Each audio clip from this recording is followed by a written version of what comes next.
Quando olhamos para a trajetória de pessoas influentes e bem-sucedidas como Carl Jung, Sigmund Freud, Albert Einstein, Nelson Mandela e tantas outras figuras históricas, é comum sermos tomados por uma sensação de inadequação.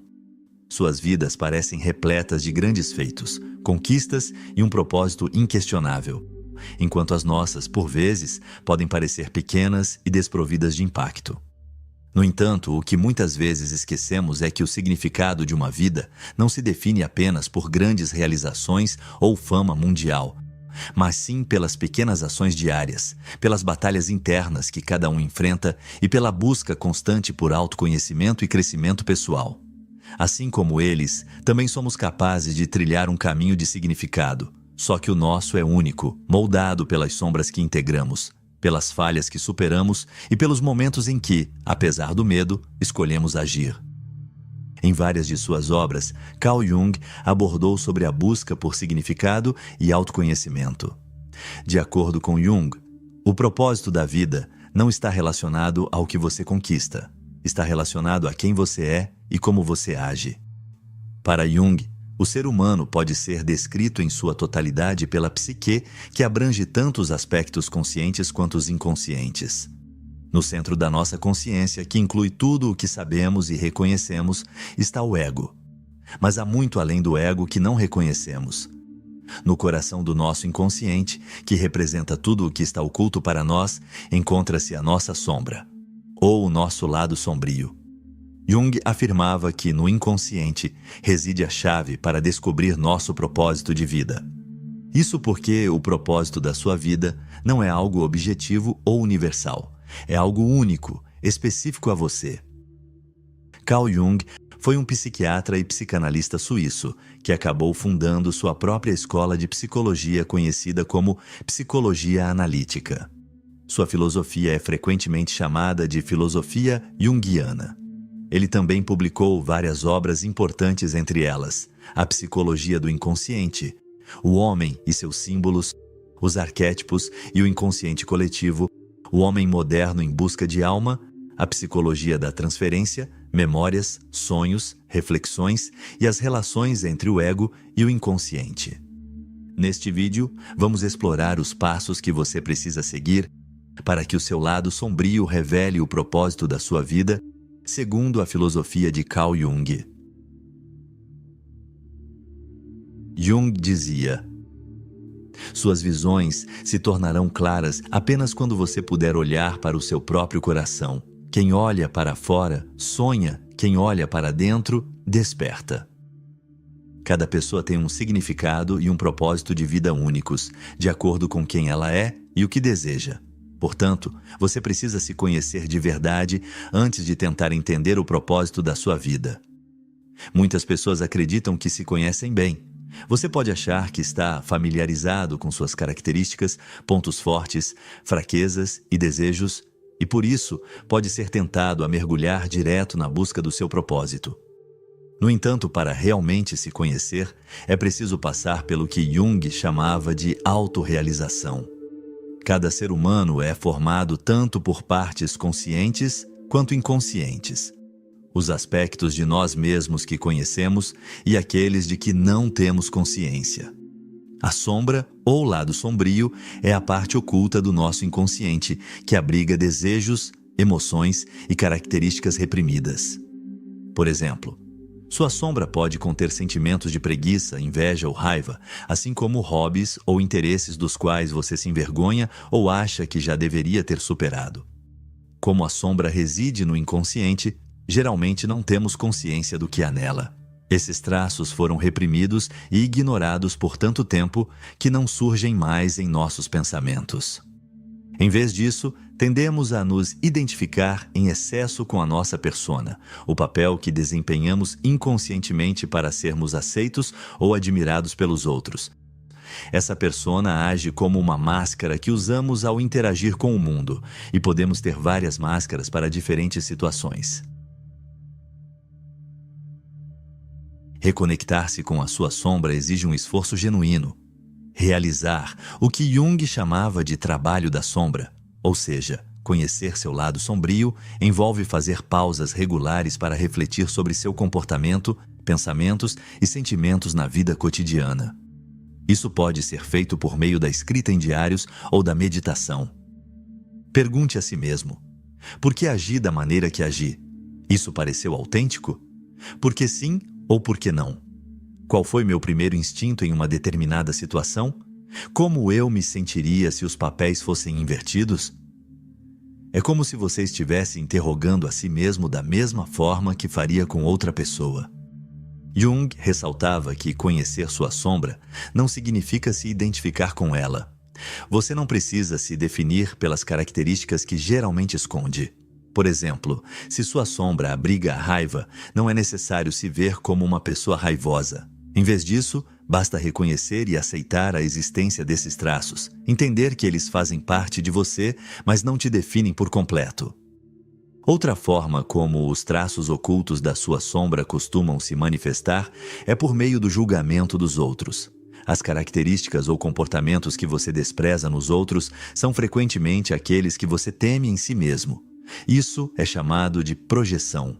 Portanto, sempre que se pegar irritado ou com raiva do comportamento de alguém, faça uma pausa e pergunte: eu já apresentei essa tendência? Se não, por quê? Será que este é um traço da minha própria sombra? De acordo com Jung, aqueles que julgam duramente o egoísmo muitas vezes reprimem seus próprios pensamentos egoístas. E aqueles intolerantes com a impaciência dos outros podem estar lutando contra suas próprias tendências impacientes. Tirar um tempo todos os dias para se sentar, talvez escrever em um diário, e se fazer essas perguntas instigantes é o começo para trazer o inconsciente à consciência, conhecendo-se de verdade.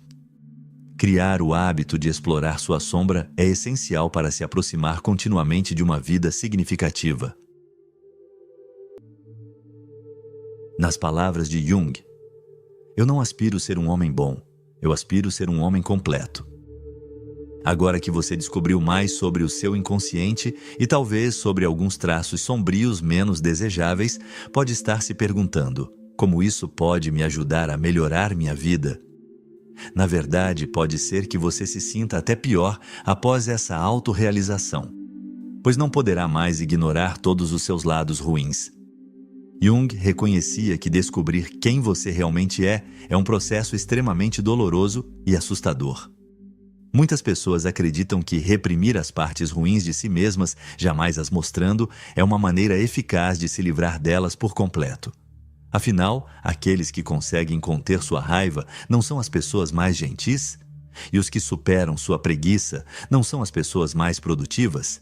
Bem, sim, mas também não. Embora seja bom querer ser melhor, ignorar seus traços não fará com que eles desapareçam. Reprimir as características sombrias geralmente dá mais poder a elas. Elas ficam latentes dentro de você.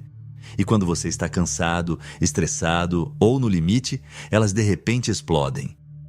Pessoas que não reconhecem sua raiva são justamente as que têm explosões assustadoras de raiva de tempos em tempos. Aqueles que ignoram sua preguiça acabam sofrendo esgotamento. Ignorar algo não faz com que desapareça. Agora que você conhece sua sombra, pode finalmente fazer algo com ela. O que quer que você encontre na sua sombra, use esses traços a seu favor. A raiva, por exemplo, só é ruim se for excessiva ou desproporcional. Mas quando alguém realmente te machuca, a raiva pode te ajudar a se defender. A pergunta que você deve se fazer é: quando é certo agir com base em uma emoção e quando é melhor não agir? Quando devo me apoiar na minha máscara e persona e quando não preciso delas? Ao pensar nas suas emoções de forma mais profunda, em vez de rotulá-las como boas ou más, você melhorará enormemente sua vida e seu bem-estar. A inveja pode ser um motivador. A preguiça pode te proporcionar o descanso de que você precisa. A impaciência pode te deixar mais ativo, se o contexto for adequado. Em outras palavras, você precisa encontrar maneiras de integrar tudo o que descobrir na sua sombra à sua personalidade, em vez de ignorá-lo. Sua sombra não está aqui para te punir, mas para te ensinar. Esses traços reprimidos vieram para ficar, e só quando você aceita e abraça suas qualidades sombrias é que pode, de fato, melhorar a si mesmo. O autoconhecimento e a capacidade de usar todos os lados de si são o que você precisa para descobrir o propósito da sua vida. Uma vez que sua sombra esteja integrada, você se torna mais você mesmo. Você estará mais equilibrado, harmonioso e autêntico. Quando souber como utilizar sua sombra, você terá descoberto quem realmente é. E com isso, será muito mais fácil entender o que realmente quer e precisa da vida. A automelhoria é uma outra forma de trabalho com a sombra que nunca acaba. Sempre há algo para melhorar. Quando você continua a se aprimorar, está adicionando significado à sua vida. Segundo Jung, você é o que faz, não o que diz que fará. Quando você sabe quem é, como pode lidar melhor com seus traços sombrios e no que acredita, você precisa demonstrar isso. O propósito da vida não pode ser encontrado apenas em pensamentos, mas na prática. Jung acreditava que a autorrealização precisava ser mostrada pelo que você faz e não pelo que diz. Afinal, você só pode dizer que é de determinada forma e deseja certas coisas se agir dessa maneira. Isso significa que você não deve viver sua vida de maneira reativa, não apenas reagindo ao que acontece, mas também iniciando algo em sua vida. Em vez de esperar que as pessoas se aproximem de você, vá atrás e faça amigos. Em vez de esperar por uma promoção, crie um plano e persiga-o. E em vez de esperar que sua vida ganhe o significado que você deseja, torne sua vida significativa com suas ações. Atualmente, a maioria de nós vive de forma reativa, mesmo aqueles que buscam ativamente explorar sua sombra e melhorar a si mesmos. Trabalhar em si mesmo é um ótimo primeiro passo, claro, mas não é suficiente para começar a agir em outras áreas da vida. Na verdade, depois de fazer o trabalho com a sombra, pode-se pensar que agora pode relaxar. Mas ficar parado na vida é o que te prende à falta de significado. Certo. Mas como começar a viver ativamente? Simples, desafiando-se. Depois de dar os passos para explorar continuamente sua sombra e melhorar a si mesmo com base no que descobriu, você também deve continuar dando alguns passos extras. Pergunte-se, com frequência, em que acredito? Quais crenças espirituais ou religiosas? Quais princípios morais? Quais valores? Como ajo diariamente? O que quero fazer neste ano? E nos próximos 5 anos? Como quero contribuir para o mundo? O que espero dos outros? Você pode escrever sobre essas perguntas ou meditá-las. As respostas são pistas claras sobre que tipo de ações você deve tomar. Você pode, por exemplo, querer se tornar um autor com obra publicada. Muitas pessoas querem, mas muitas dessas pessoas não tomam muitas atitudes para alcançar esse objetivo. Elas esperam pela inspiração por um momento mais tranquilo e, eventualmente, acreditam que o livro se escreverá sozinho. Elas ainda vivem de maneira reativa. Acham que, quando o momento certo chegar, o livro fluirá. Mas não é assim. O que alguém que realmente deseja ser autor precisa mudar. Um aspirante a autor que toma atitudes escreve com frequência de forma programada, independentemente de estar inspirado ou não. Quando ele fica travado, busca ativamente conselhos ou exercícios para seguir em frente.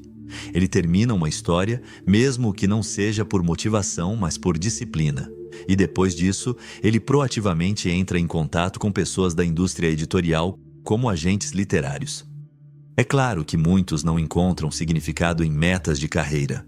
Em vez disso, suas ideias pessoais sobre a vida podem ser mais abstratas. Você pode querer influenciar positivamente as novas gerações, por exemplo. Isso pode ser feito de várias maneiras. Tornando-se pai, professor, criando uma ONG para jovens, trabalhando como conselheiro juvenil, político, entre outras possibilidades. Cabe a você decidir de que maneira deseja alcançar esse objetivo e quais ações são necessárias. Sempre que se fizer perguntas sobre seus valores e crenças, precisará decidir como pode trabalhar em prol deles e quais ações deve tomar. É possível sobreviver vivendo de maneira reativa, mas não é possível encontrar significado em uma vida reativa. O significado exige ação. Jung disse uma vez: onde está o seu medo, lá está a sua tarefa. Uma das principais razões pelas quais as pessoas vivem de maneira reativa não é apenas a preguiça, e muitas vezes nem mesmo a falta de motivação. Na maioria das vezes, a evitação de ação resulta do medo. Agir requer risco, e isso pode ser assustador. Quando você tem uma ideia para um livro, precisa correr o risco de se decepcionar com sua própria escrita para colocá-la no papel. Uma vez que o livro está escrito, você precisa estar preparado para muitas rejeições se quiser publicá-lo. Toda ação que você pode tomar pode resultar em algo negativo. Você precisa de coragem para ser ativo. A coragem não surge da ausência de medo. O medo não deve ser evitado. Se você o ignorar, ele retornará para a sua sombra e controlará sua vida ainda mais. Em vez disso, ele deve ser reconhecido. Quando você se vê diante de uma ação que precisa ser tomada, mas sente-se incapaz, pergunte a si mesmo o que pode dar errado e como você poderia lidar com isso. O medo muitas vezes pode ser controlado pela preparação. Mas não confunda preparação com ruminação ou ansiedade. Concentre-se apenas em cenários prováveis, não em possibilidades mirabolantes. Se você deseja publicar um livro, prepare-se para ser rejeitado por vários agentes ou até mesmo para que ninguém se interesse em representá-lo. Mas também esteja preparado para encontrar um agente ou para publicá-lo por conta própria. Não perca tempo imaginando rejeições infinitas, alguém roubando sua ideia ou sendo ridicularizado. Esses pensamentos são improváveis e inúteis. Ao analisar o seu medo e lidar com ele por meio da preparação, você já terá superado grande parte dele. O sentimento de medo talvez nunca desapareça completamente, mas quando você fizer o que puder para minimizá-lo, restará apenas uma coisa: mergulhar de cabeça.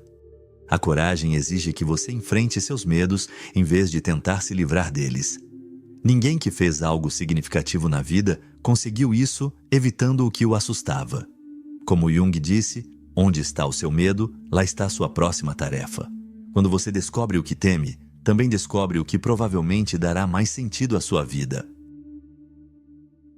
Em nossa última citação de Jung, ele diz: mesmo uma vida feliz não pode ser sem uma medida de escuridão, e a palavra feliz perderia seu significado se não fosse equilibrada pela tristeza.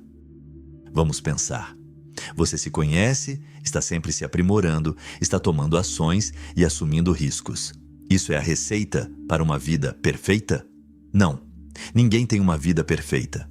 Na verdade, as pessoas mais influentes do mundo geralmente são aquelas que passaram por mais dificuldades. E isso acontece porque elas são as que mais assumem riscos, não se deixam abater pelas situações ruins e continuam a lutar, não importa o que aconteça. Aceitar as coisas ruins e decepcionantes da vida é essencial para encontrar significado e propósito.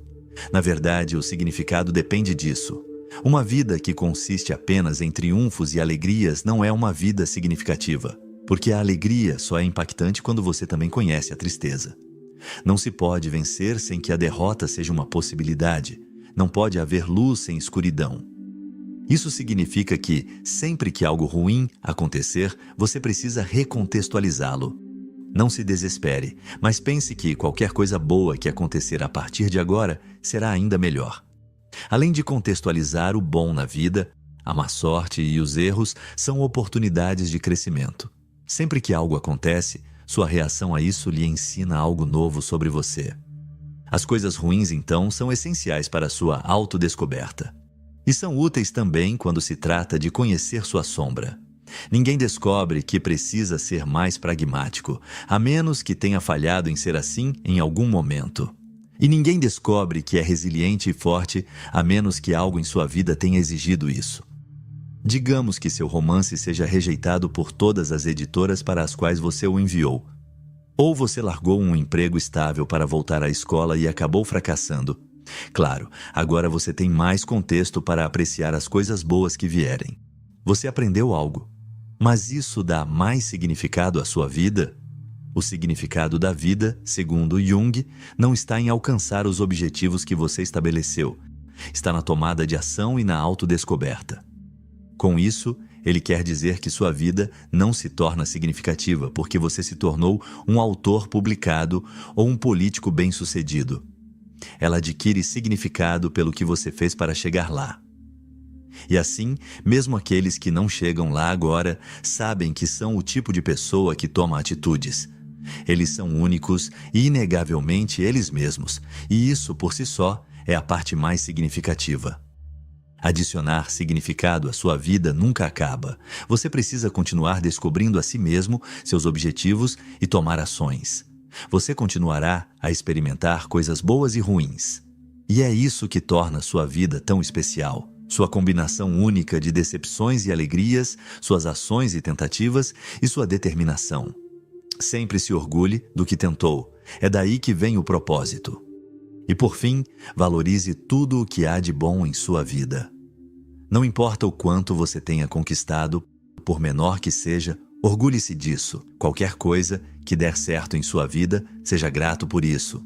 E não importa o que aconteça, saiba que sua vida tem um propósito enquanto você for o melhor de si mesmo.